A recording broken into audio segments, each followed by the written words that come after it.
हाय दोस्तों, नमस्कार। Welcome back to my YouTube channel. चलिए आज हम लोग अध्याय 3 का प्रश्नावली 3 का पहला सवाल देखेंगे। इसमें भी आपको बोला गया है, यहाँ पे देखिए, पूर्ण वर्ग विधि। इनसे भी पहले आप लोगों को उदाहरण में 2-3 प्रकार से मैंने बता दिया है। ठीक है, चलिए स्टार्ट करते हैं पहले से ही, ताकि आपको क्लियर होने लगेंगे। ठीक है, इसको नोट कर लीजिए, एक बार देख लो। यहाँ पे ध्यान से देखिए, पहले सबसे शुरू हम क्या लिखते हैं, दिया है 2x के घात 2 प्लस x माइनस 4 बराबर 0। आपका पहला स्टेप क्या होता है, 2x के घात 2 प्लस x, जो भी जिसमें x नहीं रहता है उसको हम पक्षांतर करते हैं। ये माइनस से इधर आके क्या हो जाएंगे, प्लस में। ठीक है जी। उसके बाद पूर्ण वर्ग विधि में एक चीज और जरूरी है, इस x के सामने कोई भी संख्या नहीं रह सकती। ठीक है, ये अकेले ही रहेंगी। यदि इसके सामने कोई संख्या है तो उसी संख्या से दोनों पक्षों को भाग करने की आवश्यकता है। तो चलिए करते हैं। समीकरण के दोनों पक्षों में 2 का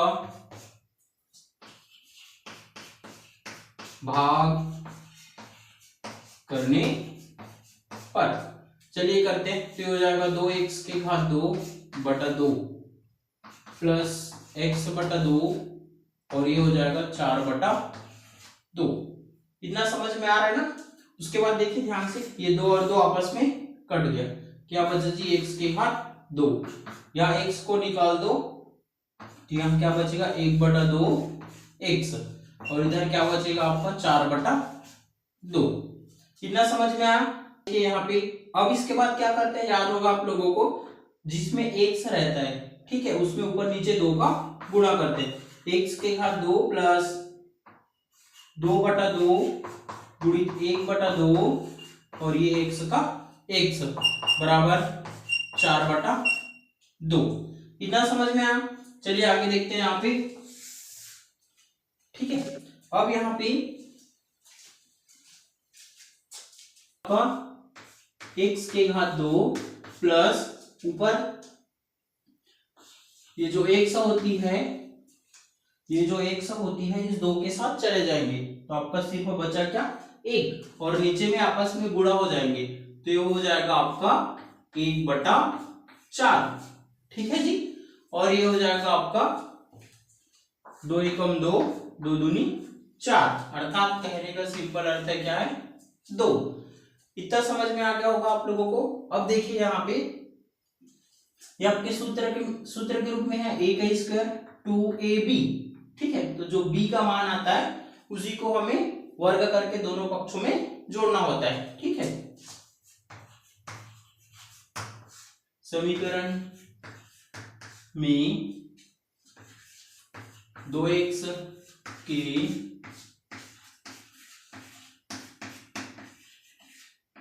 गुणांक को वर्ग कर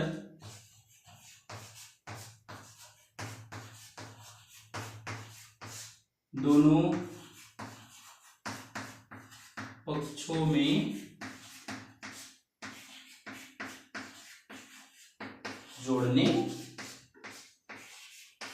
पर। ठीक है, चलिए जोड़ते हैं। बाकी सवालों को जैसे किए थे वैसे इसको भी करते हैं। ये हो जाएगा आपका x के घात 2 प्लस 2x गुणित 1 बटा 4।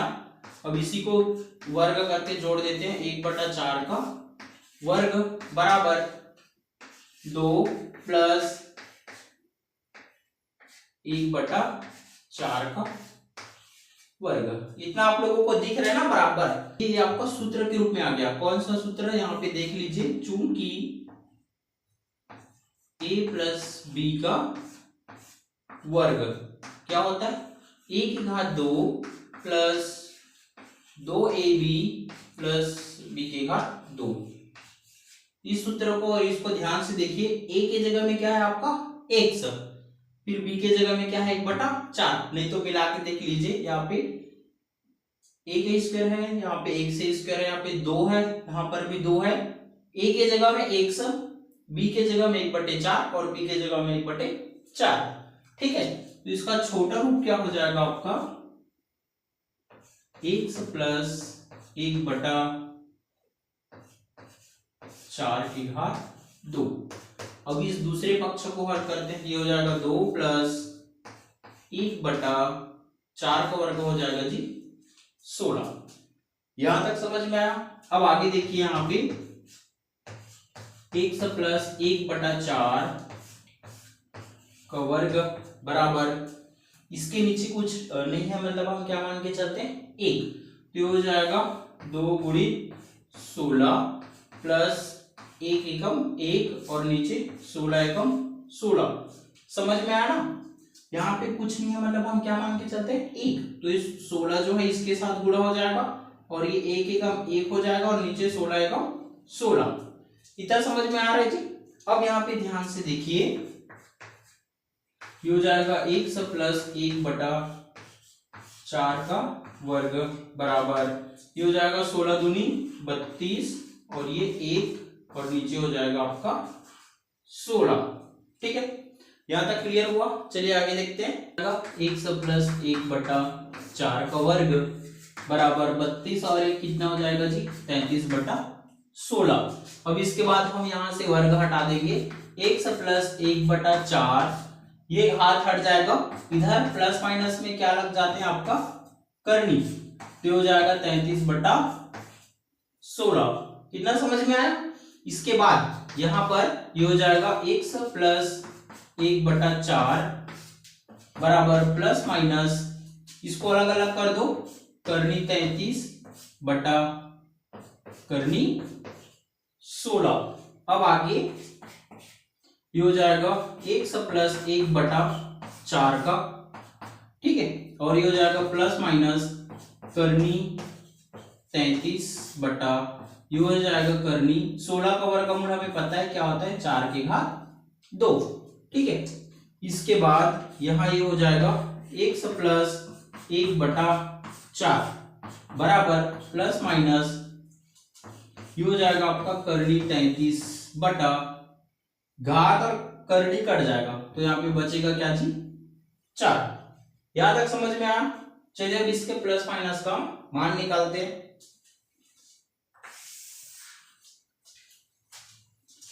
चलिए अब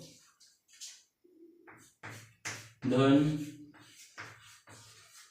चिन्ह लेने पर हो जाएगा ऋण चिन्ह लेने पर। ठीक, चलिए लेते हैं। ये हो जाएगा आपका x प्लस 1/4 बराबर करनी 33 बटा 4। ये आपका धन चिन्ह के लिए। ऋण चिन्ह के लिए क्या हो जाएगा आपका x प्लस 1/4 बराबर माइनस करनी 33 बटा 4। ठीक है, अब यहां से इसको हम पहले हल कर लेते हैं। ये हो जाएगा x, इसको पक्षांतर करूंगा, ये प्लस में इधर आके क्या हो जाएगा जी माइनस, तो हो जाएगा आपका करनी 33 बटा 4 माइनस 1/4। ठीक है, अब यहाँ पे ध्यान से देखिए, यदि हर समान हो तो अंश से जुड़ती है या तो घटती है, माइनस है तो घट जाएगा। x बराबर आपका मान हो जाएगा करनी 33 माइनस 1/4। ये आपका x का प्रथम मान आ गया। ठीक है, चलो दूसरा देखते हैं। ये हो जाएगा माइनस चिन्ह लिए हैं तो क्या होगा x बराबर माइनस करनी 33 बटा 4 और ये प्लस है इधर आके माइनस हो जाएगा 1/4। ठीक है, तो हो जाएगा x बराबर, फिर वही होगा, यदि हर समान हो तो अंश से जुड़ जाती है, तो मान हो जाएगा आपका माइनस करनी 33 माइनस 1/4। ठीक है, ये आपका x का दूसरा मान प्राप्त हो गया। ठीक है, ये आपका हो जाएगा आंसर। तो ये सवाल आपको समझ में आया। इसी प्रकार आपको बाकी सवालों को भी करना है दोस्तों। ये उसी प्रकार का सवाल है। अब हम अपना गति बढ़ाते हैं, जल्दी जल्दी लिखने की कोशिश करेंगे क्योंकि करने की तरीका सेम है। ठीक है, चलिए यहाँ पे आ जाएगा हल। उसके बाद क्या करते हैं, दिया है 3x के घात 2 प्लस 11x प्लस 10 बराबर 0। आपका पहला स्टेप क्या होता है याद है, 3x के घात 2 11x, जिसमें x नहीं लगा रहता उसको क्या करते हैं हम, पक्षांतर। ये आपका पहला स्टेप है। दूसरा स्टेप क्या है, यदि x स्क्वायर के घात के सामने कोई संख्या है तो उसको हटाना रहता है, तो पूरे समीकरण को उसी से भाग करना रहता है। ठीक है, तो चलिए करते हैं। समीकरण की दोनों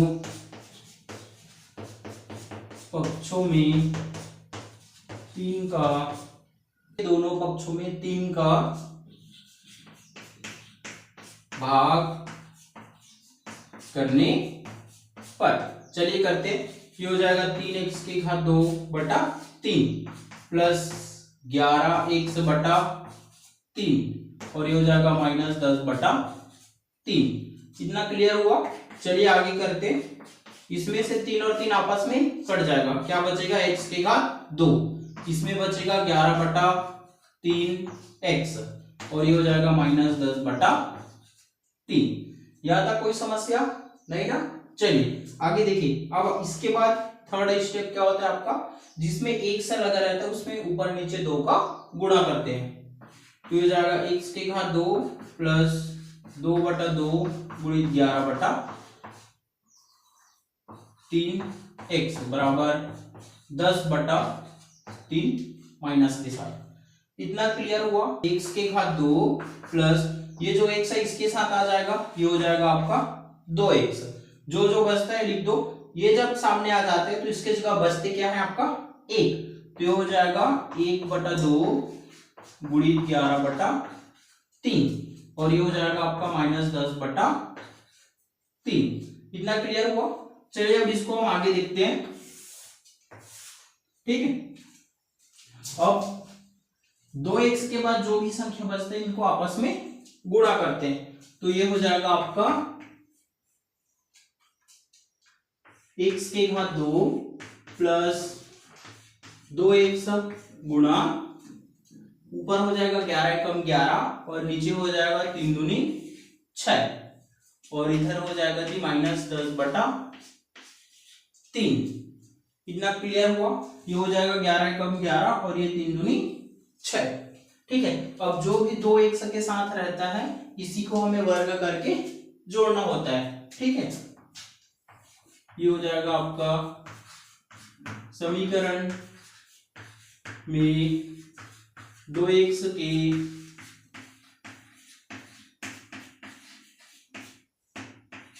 गुणांकों को वर्ग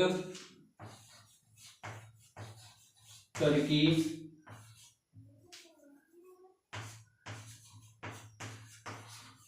दोनों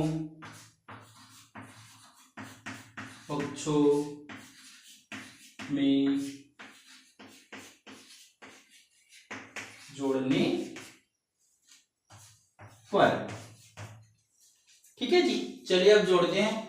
ये हो जाएगा आपका x के घात 2 प्लस 2x गुणा 11 बटा 6। इसी का हमें वर्ग करना है, 11 बटा 6 का वर्ग। इधर भी करो, ये हो जाएगा माइनस 10 बटा 3 और ये हो जाएगा आपका 11 बटा 6 का वर्ग।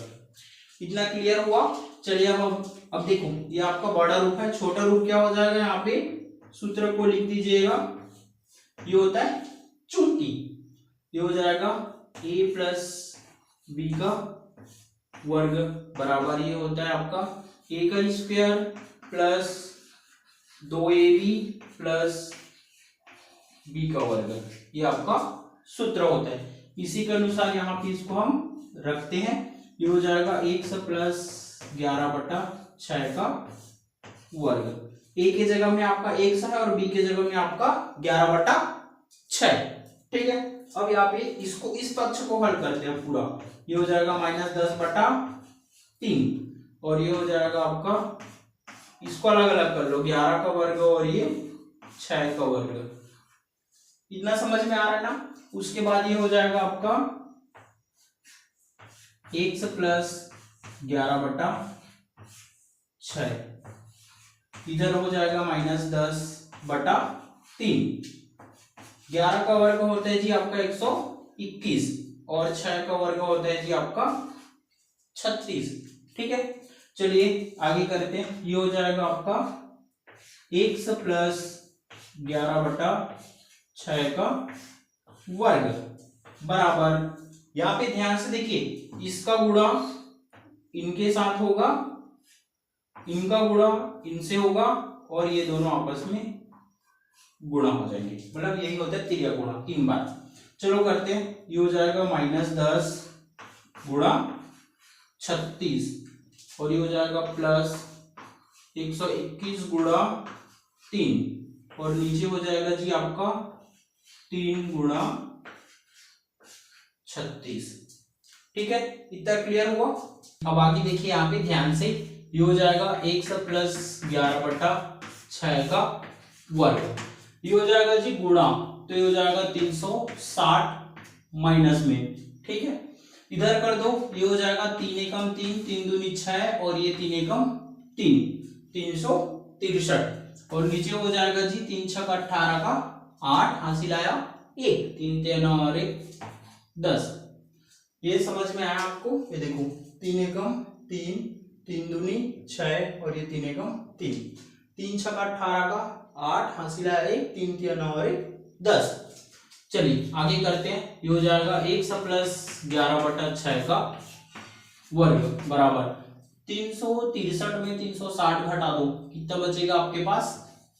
सिर्फ आपका 3 और ये हो जाएगा आपका 108, 3 एकम 3, ये भी कट जाएगा, 3 3 9 और 3 6 का 18, ये हो जाएगा x प्लस 11/6 का वर्ग बराबर 1/36। अब यहां से हम वर्ग हटाएंगे, x प्लस 11/6, यहां से वर्ग हटाएंगे, इधर क्या लग जाता है प्लस माइनस करनी 1/36। अब 36 का वर्गमूल क्या होता है जी? x प्लस 11/6, ये हो जाएगा प्लस माइनस रूट 1 और 36 का वर्गमूल, सॉरी 36 का वर्गमूल क्या हो जाता है 6। अब यहाँ पे ये हो जाएगा x प्लस 11/6 बराबर प्लस माइनस, यहाँ पे करनी और ये रूट कट जाएगा, एक में कितना भी रूट लगा लो फर्क नहीं पड़ता, तो हो जाएगा 1/6। इतना क्लियर हुआ। अब यहाँ पे हम लेते हैं प्लस माइनस 2 चिन्ह लेते हैं। ठीक है, चलिए लेते हैं आपका यहाँ पे प्लस चिन्ह लेने पर और ये हो जाएगा ऋण चिन्ह लेने पर। ठीक है, चलिए एक एक करके ले लेते हैं। ये हो जाएगा आपका x प्लस 11/6 बराबर 1/6, ये आपका प्लस चिन्ह ले लिया। यहाँ पे हो जाएगा x प्लस 11/6 बराबर माइनस 1/6। आप जब भी चिन्ह लोगे इस चीज को याद रखिएगा, इधर का ही चिन्ह बदलेंगे, इस तरफ का बायां पक्ष का चिन्ह नहीं बदलेंगे। अब यहाँ पे चलो हल करते हैं। ये हो जाएगा x, ये प्लस इधर पक्षांतर करोगे तो क्या हो जाएगा आपका माइनस, ये हो जाएगा 1/6 माइनस 11/6, ये हो जाएगा x बराबर, वापस वही स्थिति आ गया, हर समान है तो अंश से जुड़ती है या तो घटती है, तो आपका ये हो जाएगा 1 माइनस 11/6, तो x बराबर हो जाएगा आपका मान 11 में से 1 घटाओगे तो ये हो जाएगा 10, -10/6। माइनस क्यों लगाया? क्योंकि बड़े संख्या के सामने में क्या है? माइनस। ये हो जाएगा 2 के पहाड़ा में काट दो, 2 पंचे 10, 2 तिया 6, अर्थात x का फाइनल वैल्यू आया -5/3। ये x का मान आ गया। चलिए दूसरा मान देखते हैं। ये हो जाएगा x बराबर -1/6 और ये प्लस इधर आके क्या हो जाएगा? -11/6। इतना क्लियर हुआ जी। अब इसके बाद देखिए, यहाँ पे हर समान है तो अंश से जुड़ेगी, तो -1 और -11/6। तो जब भी डबल माइनस रहता है संख्या के सामने तो वे दोनों संख्या आपस में जुड़ जाती है। तो ये हो जाएगा आपका -12/6। 6 कम 6, 6 दूनी 12। तो यहाँ पे x का मान कितना आया जी? -2। इस प्रकार x के 2 मान निकल गया। ठीक है।